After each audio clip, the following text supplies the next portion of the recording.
First Peter 5, 6, and 7.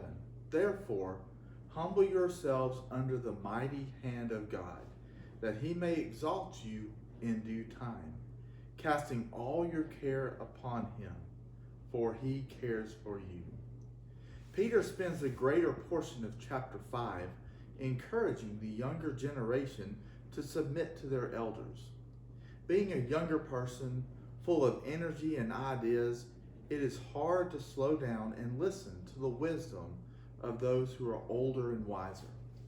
Peter, in more of a blanket statement, encourages everyone to live a life of humility and resisting the urge to be one who is always standing out. Peter goes on to finish verse 5 with, he will exalt you in due time. I have mentioned before that being patient is a very difficult characteristic to develop. We need to learn to wait for the Lord to work his plans in our lives. We may not be exalted to a big position in work. We may not be blessed with a lot of money or a lot of possessions, but he will exalt us in ways that we have never imagined. But it will be better than we have ever imagined. I think back to Moses as he was tending the flock on Mount Horeb in Exodus chapter 3, verse 1. I can only think as he was tending his flock and trying to imagine what his life would be like.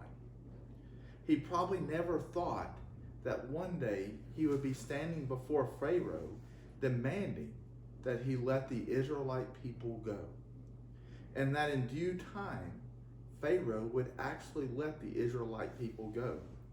God was able to show the Israelite people his power, his love, and compassion through these series of events. He showed his power by parting the Red Sea so they could walk across it on dry land. And then only to turn around and watch the waters come crashing down as the Egyptian armies tried to chase after them.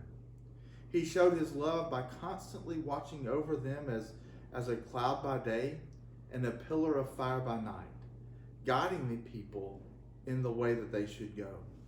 He showed his compassion that as the people complained of nothing to eat, he would send them manna and quail for them to gather so they would have food to eat that day. God also shows us his power, love, and compassion through our daily lives if we would just stop and look around. We see his power through the changing of the seasons. We are watching everything bloom and life emerge as the seasons turn into spring.